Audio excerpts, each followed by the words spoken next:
Graça e paz, meus irmãos. É com grande alegria que estamos aqui na nossa EBD online e dando sequência no nosso curso. Estamos estudando e falando sobre os fundamentos da fé cristã. Serão 20 aulas. Essa é a segunda aula e nós vamos falar um pouquinho a que Deus se assemelha. Meus irmãos, falar sobre Deus é algo tremendo. E propondo esse assunto como o livro está, nada mais é do que ele citar vários dos atributos de Deus.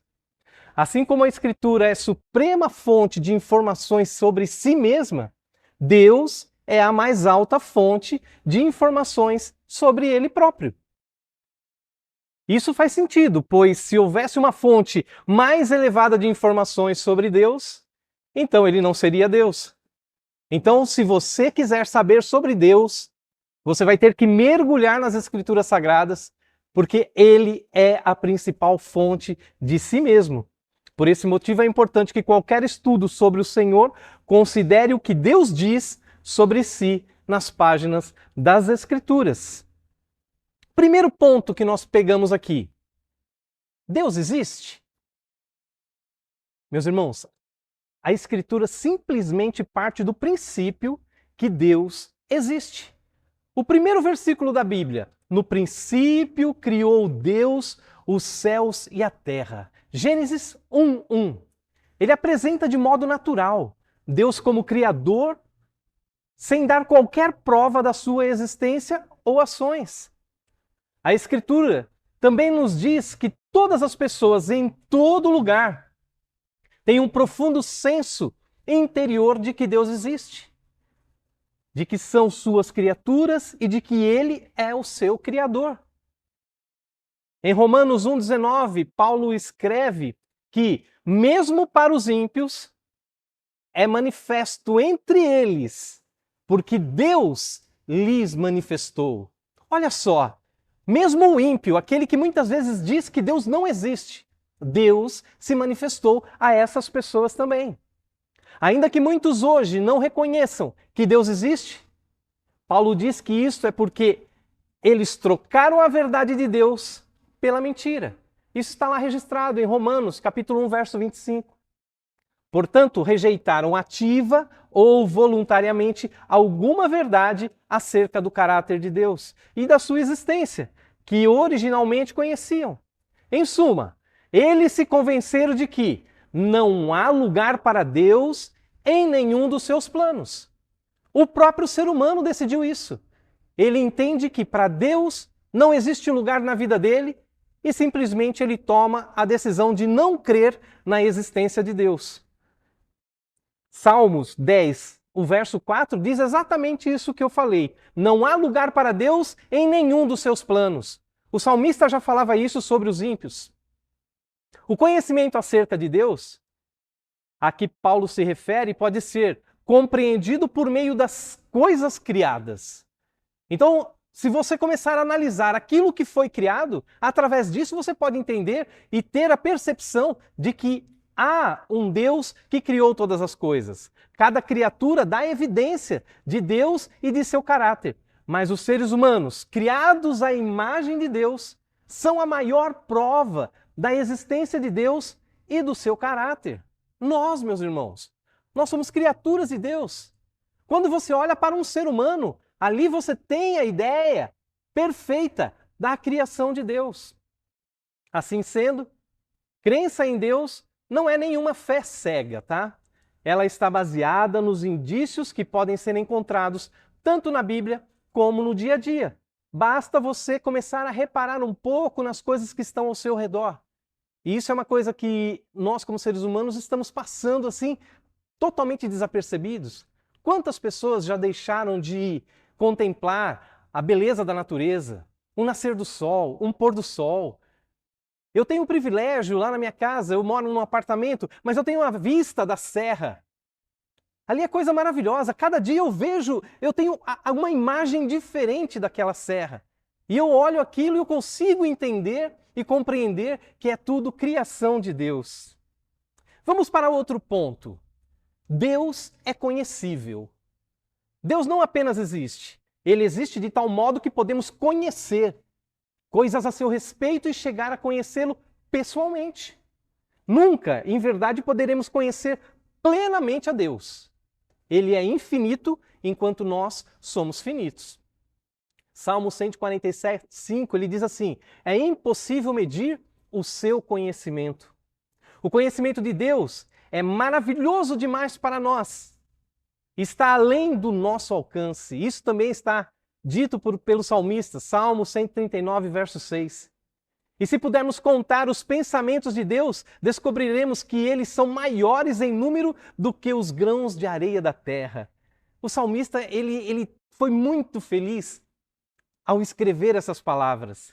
Nós não temos condições de contar ou, terem um entendimento da dimensão real do conhecimento de Deus. Mas Deus é conhecível. Embora nunca conheçamos a Deus completamente, podemos conhecê-lo pessoalmente. Jesus disse que a vida eterna é encontrada ao conhecermos a Deus e tomarmos ciência daquilo que Ele é. O único Deus verdadeiro, que enviou Jesus. João 17,3 diz isso. Isto é melhor do que simplesmente conhecer sobre Deus. É você conhecer a Deus pessoalmente. Na verdade, em Jeremias 9:24, Deus diz: mas quem se gloriar, glorie-se nisto, em compreender-me e conhecer-me. Olha só, Deus nos dá informações de que, se for para você se gloriar de alguma coisa, glorie-se em conhecer a Deus, em ter conhecimento cada dia maior de Deus, do próprio Deus. Continuando ainda, falando sobre esse Deus conhecível. Além de conhecer a Deus, podemos saber mais sobre Ele pelo que Ele nos conta de si mesmo nas páginas da Escritura. Por exemplo, a Escritura nos diz que Deus é amor, está lá em 1 João 4,8. Deus é luz, 1 João 1,5. Deus é Espírito, João 4,24. Deus é justo, Romanos 3,23. Alguns dos atributos de Deus serão mais fáceis de entender, porque são aqueles que Ele compartilha conosco. Outros podem ser mais difíceis de entender, porque são atributos que Ele não compartilha conosco. Como somos criaturas finitas de um Criador infinito, jamais entenderemos completamente tudo o que há para saber sobre qualquer um de seus atributos.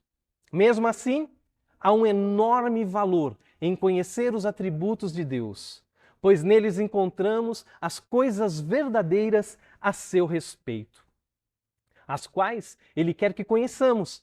E como seres criados para a glória dele, podemos glorificá-lo ao imitá-lo e mostrar semelhança com seus atributos. Vocês conseguem entender o que esse texto está dizendo? Quanto mais nós imitarmos os atributos de Deus, mais nós conheceremos a Deus, mais próximos de Deus nós estaremos. Mas tem um outro atributo: Deus é independente. A independência de Deus significa dizer que Ele, de fato, não precisa de nós ou de nada mais na criação para o que quer que seja. Ele não nos criou porque estava solitário ou necessitava de companhia de outras pessoas. A existência pessoal de Deus sempre foi perfeita, completa e satisfatoriamente feliz em si. Paulo diz em Atos, capítulo 17, verso 24 e 25. Eu gostaria que você abrisse a sua Bíblia nesse momento. Abra aí a sua Bíblia, eu vou esperar um pouquinho. Atos, capítulo 17, verso 24 e 25.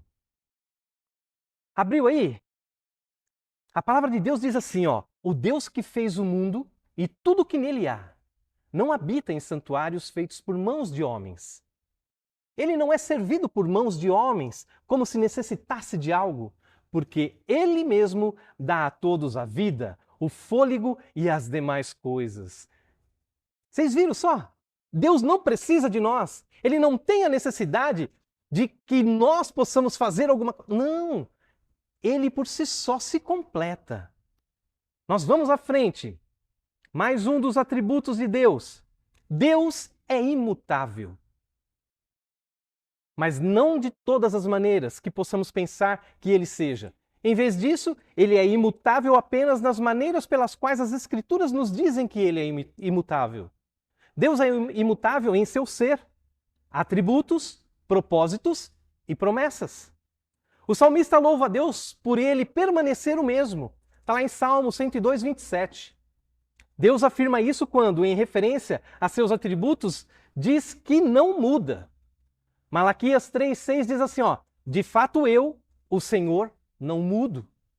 Enquanto Deus permanece o mesmo em seu ser e em seus atributos, isto está em direta contradição conosco. Nosso ser muda, nossos atributos mudam também.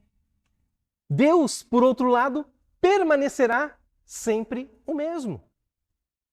Então, Deus é imutável. Além disso, Deus é imutável em seus propósitos. Uma vez que ele determine que fará algo, aquilo será feito, pode confiar. Olha o que diz Salmo 33, 11. Os planos do Senhor permanecem para sempre, os propósitos do seu coração por todas as gerações. Deus também é imutável em suas promessas, como está escrito lá em Números 23, 19. Gostaria que você abrisse também, abra aí a sua Bíblia. Números, capítulo 23, verso 19. Diz assim, Deus não é homem para que minta, nem filho do homem para que se arrependa. Acaso ele fala e deixa de agir? Acaso ele promete e deixa de cumprir? Graças a Deus, isso não acontece, meus irmãos. Aquilo que ele fala, ele cumpre. Aquilo que ele promete, ele vai cumprir também na sua vida. Os propósitos de Deus se cumprirão na sua vida. Basta você andar seguindo as pegadas do Senhor.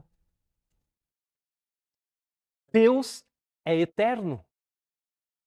Deus, sendo eterno, não tem início, nem fim ou sucessão de eventos em seu próprio ser. Isso é afirmado em Salmo 90, verso 2. Antes de nascerem os montes e de criares a terra e o mundo, de eternidade a eternidade, tu és Deus. Ele estava trabalhando antes da fundação do mundo, como diz lá em Efésios 1:4. Ele sempre existiu. Ele é o primeiro e o último, o começo e o fim, o alfa e o ômega, o que era e o que há de vir, como diz lá em Apocalipse 1:8. Judas nos diz que glória, majestade, poder e autoridade já eram de Deus, antes de todos os tempos, bem como agora e para todo sempre. Então Judas está nos dando ali uma ideia de que ele é eterno. Ele já existia antes da criação do mundo. Ele existe. Se porventura esse mundo vier a se destruir, tudo será e estará no controle de Deus.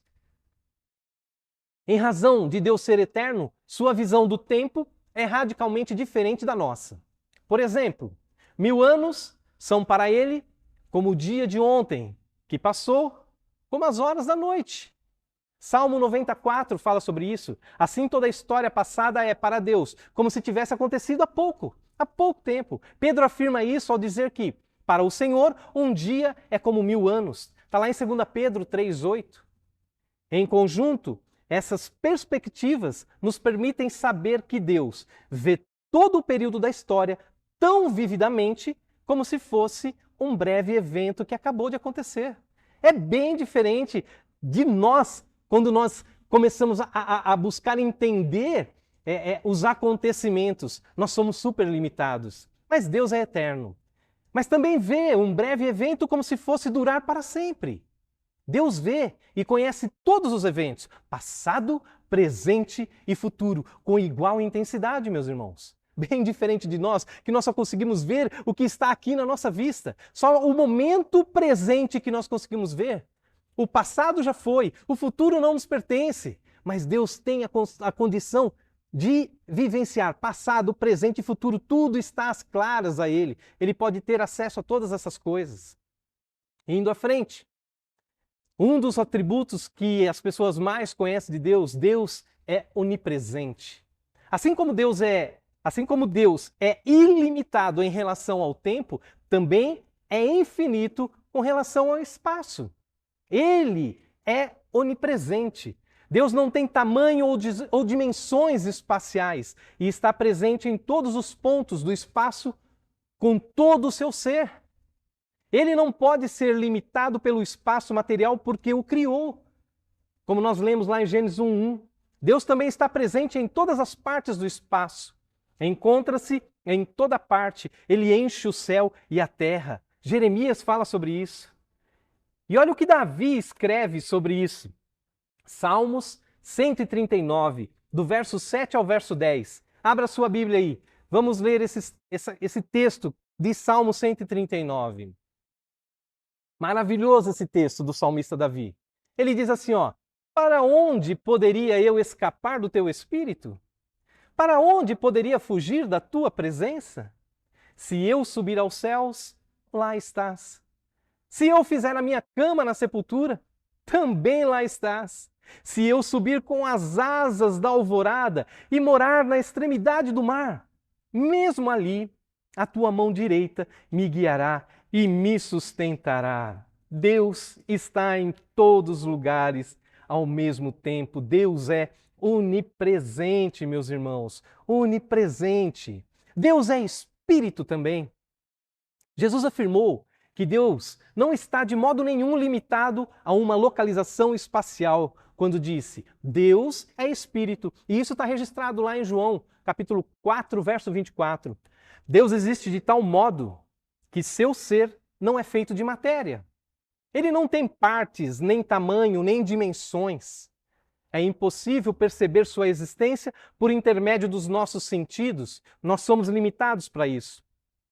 Pensar em seu ser nos termos de qualquer outra coisa no universo criado seria uma falsa representação de Deus, pois ele é mais excelente do que qualquer outro tipo de existência. No entanto, o Senhor optou por nos tornar, em nossa natureza espiritual, um pouco como Ele próprio em sua natureza espiritual. Ele nos dotou de espírito, com o qual devemos adorá-lo. João 4:24 fala sobre isso. E Paulo nos diz que quem está unido a Deus é um espírito com Ele. 1 Coríntios 6:17. Como um espírito com Deus, seu Santo Espírito dentro de nós testemunha do nosso status como seus filhos adotados. É Romanos que fala sobre isso. Quando morremos, se unidos a Ele, nosso espírito retornará a Deus que o deu. Eclesiastes 12:7 fala que o nosso espírito retornará a Deus. Outro atributo de Deus: Deus é invisível. Por Deus ser espírito, Ele é também invisível. Ninguém jamais viu a Deus. João 1,18 retrata isso. Ninguém jamais será capaz de ver a essência total de Deus ou o todo do seu ser espiritual. A Bíblia, todavia, registra passagens nas quais o povo observou manifestações exteriores de Deus. Isaías nos diz que ele viu o Senhor assentado sobre o trono, alto e exaltado. Está lá em Isaías 6:8. O Senhor apareceu a Abraão perto dos carvalhos de Manré. Gênesis 18:1. E Jacó diz assim: vi Deus face a face. Gênesis 32:30. Nesses e em outros exemplos similares, Deus assumiu uma forma visível para se mostrar às pessoas. A manifestação suprema, visível de Deus, ela é encontrada na pessoa de Jesus Cristo, nosso Senhor. E Ele nos diz assim: quem me vê, vê o Pai. Olha que maravilhoso, meus irmãos. Você que gostaria de ver Deus, olhe para Jesus. Porque a própria palavra diz: quem me vê, vê o Pai. João 14:9.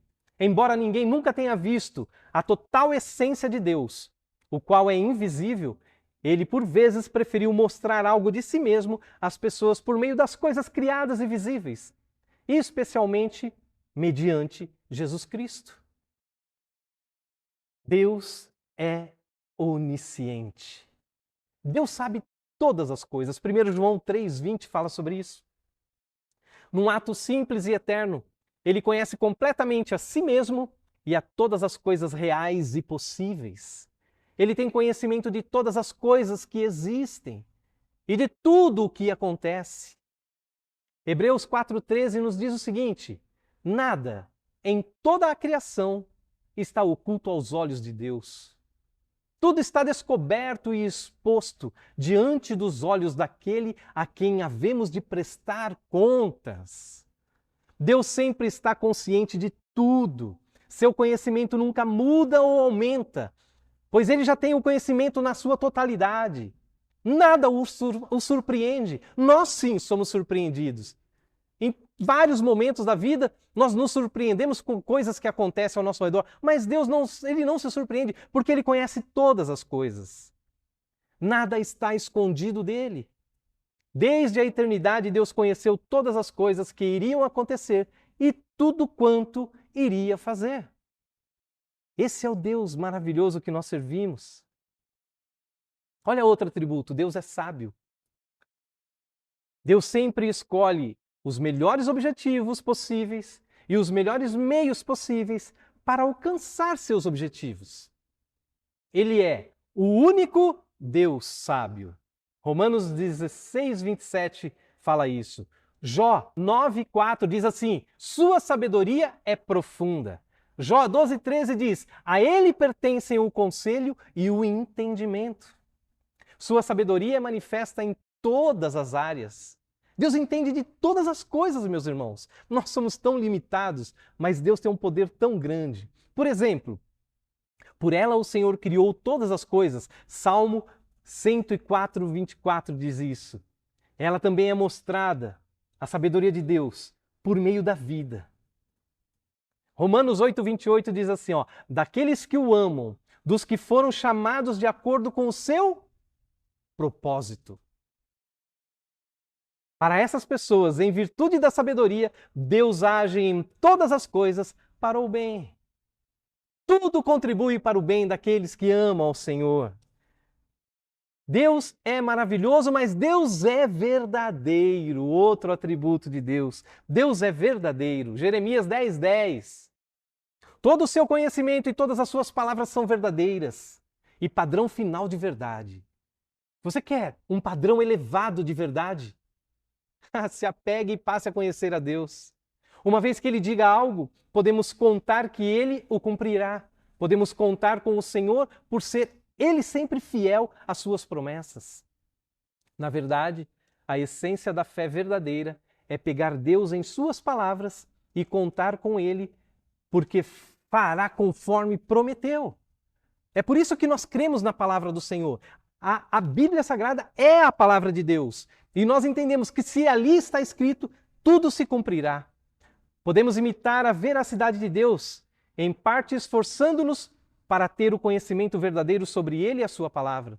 Também podemos imitá-lo sendo fiéis naquilo que dizemos e fazemos. Deus é bom. Jesus disse, não há ninguém que seja bom a não ser somente Deus. Lucas 18, 19. Então, Deus é o padrão supremo da verdade.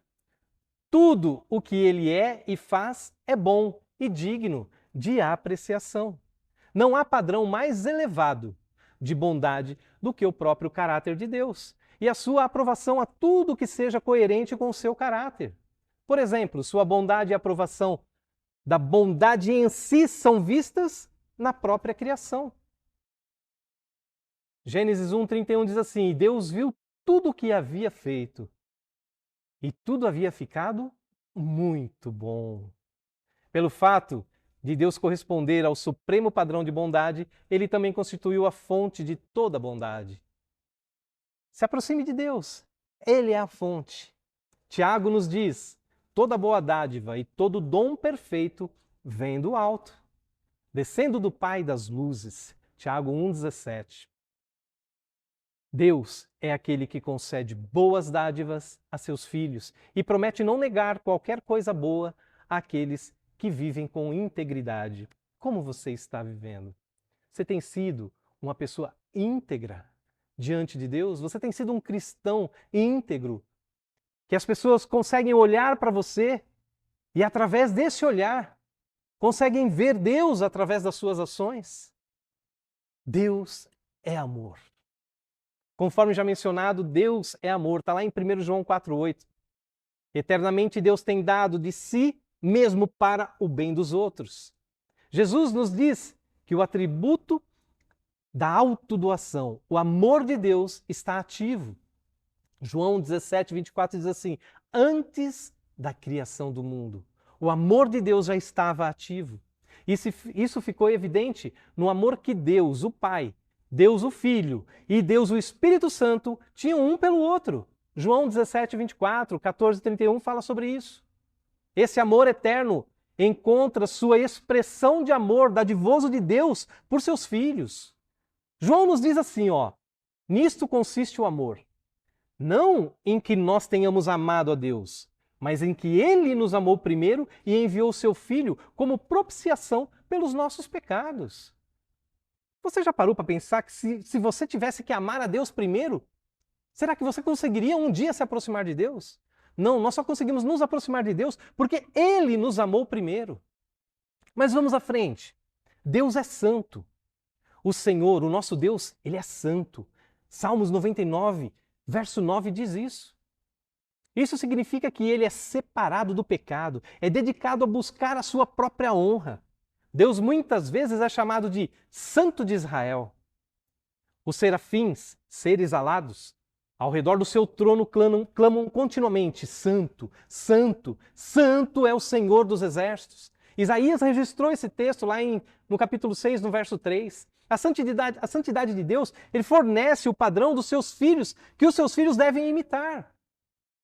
Como Ele diz em Levítico 19, 2, sejam santos porque eu, o Senhor, o Deus de vocês, sou santo. Por meio do poder do Espírito Santo devemos nos esforçar para sermos santos. E olha o que a Bíblia nos diz lá em Hebreus 12, 14, meus irmãos. Sem santidade, ninguém verá o Senhor. Não pense que você vai ter condições de ver o Senhor não vivendo uma vida de santidade. O autor de Hebreus nos diz que Deus disciplina seus filhos para que eles possam participar da sua santidade. Enquanto estamos nos tornando santos individualmente e como membros da igreja, antecipamos o dia em que todas as coisas no céu e na terra serão separadas do mal, purificadas do pecado e dedicadas unicamente à busca da honra de Deus com verdadeira pureza moral. Deus, Ele quer que nós venhamos nos santificar dia após dia, pois quanto mais você se santifica, mais separado do pecado você estará. Mais pronto você estará para a vinda do Senhor. Deus é justo e correto. Disse Moisés sobre Deus: todos os seus caminhos são justos. Deus é fiel e não comete erros. Justo e reto é Ele. Deuteronômio 32, 4. Como Moisés disse, Deus sempre age de acordo com aquilo que é certo, pois Ele próprio é o padrão supremo daquilo que é justo. Vocês conseguiram perceber quantas vezes eu já falei sobre o padrão? Padrão de justiça, padrão de bondade, padrão de santidade. Deus é padrão para nós. Como juiz do mundo, Ele fará o que é certo. Ele fala a verdade e anuncia o que é certo. Meus irmãos, temos que entender que Deus também é zeloso. Ao explicar o primeiro dos 10 mandamentos, Deus diz: porque eu, o Senhor, o teu Deus, sou Deus zeloso. Êxodo 20, verso 5. Em seu zelo, Deus procura continuamente proteger sua própria honra e deseja que a adoração seja prestada apenas a Ele e a ninguém ou nada mais.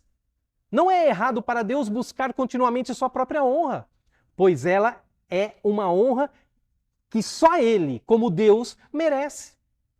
É por isso que Ele pode dizer com razão: não darei minha glória a nenhum outro. Está registrado em Isaías 48, 11.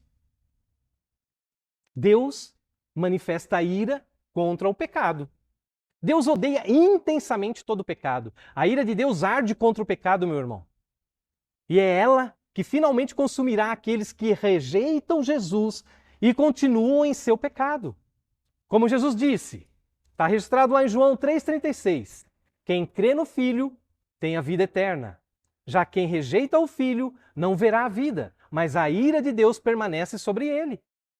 Essa ira de Deus, diz Paulo, é revelada dos céus contra a impiedade e injustiça dos homens. Por isso, a ira é um atributo pelo qual devemos agradecer e louvar a Deus. Se Deus se deleitasse ou se não se incomodasse com o pecado, ele não seria um Deus digno de nossa adoração ou louvor. O pecado merece nosso ódio. Na verdade, somos encorajados pelo exemplo de Cristo a odiar o pecado e a maldade. Hebreus 1:9 fala sobre isso. Indo um pouco à frente, Deus faz o que deseja. Isso é uma coisa que os seres humanos todos gostariam de ter esse atributo. Deus faz o que deseja. Deus continuamente faz todas as coisas segundo o propósito da sua vontade. Efésios 1:11 nos mostra esse texto. A vontade de Deus é a principal razão para tudo o que sucede. É o modo como Deus aprova ou determina que aconteça cada ação necessária à sua existência e atividade e de toda a sua criação. A vontade de Deus é como ele escolhe fazer, o que faz e o que deixa de fazer. Por exemplo, todas as coisas foram criadas pela vontade de Deus. Está registrado lá em Apocalipse 4:11. Os governos humanos recebem seu poder de acordo com a vontade divina. E às vezes é da vontade de Deus que os seus servos, que eles sofram. 1 Pedro 3,17 diz isso. Todos os acontecimentos da nossa vida estão sujeitos à vontade de Deus. Eis porque Tiago nos incentiva a não dizer que faremos isso ou aquilo, mas em vez dizer, se o Senhor quiser, viveremos e faremos isso ou aquilo. Tiago 4,15. Deus é livre. Salmo 115, verso 3 diz assim: o nosso Deus está nos céus e pode fazer tudo o que lhe agrada. Nada pode impedir Deus de cumprir a sua vontade. Ele tem liberdade total, meus irmãos. Ele não pode ser forçado por nada fora de si mesmo. Ele é completamente livre em fazer o que deseja. Não está sobre nenhuma autoridade ou restrição. Não há ninguém ou poder que possa ditar jamais o que ele deveria ou gostaria de fazer. Embora possamos imitar Deus em sua liberdade quando exercemos nossa vontade de fazer escolhas, todas elas estão definitivamente sujeitas à vontade de Deus. Como Provérbios 16:9 que nos diz assim: em seu coração o homem planeja o seu caminho, mas o Senhor determina os seus passos. Provérbios 21:1 o coração do rei é como o rio controlado pelo Senhor. Ele o dirige para onde quer. Deus é onipotente. Ele existe. Existe alguma coisa impossível para o Senhor? Essa pergunta foi feita em Gênesis 18:14. Muito embora essa questão seja respondida muitas vezes ao longo da Bíblia, uma clara resposta é encontrada quando Jeremias diz a Deus: nada é difícil demais para ti. Deus é onipotente, é todo-poderoso e é capaz de realizar toda sua santa vontade. Não há limites sobre o que ele decide fazer. Paulo nos diz que ele é capaz de fazer infinitamente mais do que tudo o que pedimos ou pensamos. Efésios 3:20. Como Jesus diz, para Deus todas as coisas são possíveis. Deus é perfeito. Jesus nos diz em Mateus 5:48, perfeito é o Pai celestial de vocês. Isso significa que Deus possui todas as excelentes qualidades e não sente falta de nenhuma que lhe seria desejável. Ele já tem tudo, porque ele é perfeito. Vamos à frente. Deus é bendito. Vocês percebem que quantos são os atributos de Deus? Deus é belo. Salmo 27:4 diz assim, olha, Davi nos dizendo, ele diz que o seu único e grande anseio na vida é habitar na casa de Deus durante toda a sua existência. Uma razão que ele dá para esse anseio é que deseja contemplar a formosura do Senhor. Olha só, Davi ele falava que preferia estar nos átrios do Senhor. E por quê? Para contemplar a formosura de Deus. Deus é uma unidade. Embora alguns dos atributos de Deus possam parecer mais destacados do que outros, é importante perceber que ele é uno em todos os seus atributos. Ele é pleno e completo em cada atributo, meus irmãos. Diante de tudo isso que nós falamos, eu vou deixar para vocês algumas perguntas para revisão e aplicação. Vocês respondam essas perguntas. Se houver dúvida, na aula presencial nós tiraremos essas dúvidas. As perguntas são essas: quais são os atributos que Deus mais claramente compartilha conosco? E quais são os atributos que ele não divide? Nomeie um atributo divino que você gostaria de imitar mais plenamente em sua vida diária e diga por quê. Você pode dizer quais são os perigos de considerar um atributo de Deus como mais importante do que todos os outros? Qual dos atributos de Deus parece mais extraordinário para você? O que aprendeu sobre Deus por meio desses atributos? Meus irmãos, espero que essa passagem rápida sobre esses atributos tenha feito com que você se interesse por esse assunto e busque, não somente neste livro, mas vá a fundo para conhecer melhor o nosso Deus. Os atributos de Deus são maravilhosos e têm nos alcançado através de muitas ações de Deus nas nossas vidas. Que Deus os abençoe em nome de Jesus. Amém, meus irmãos.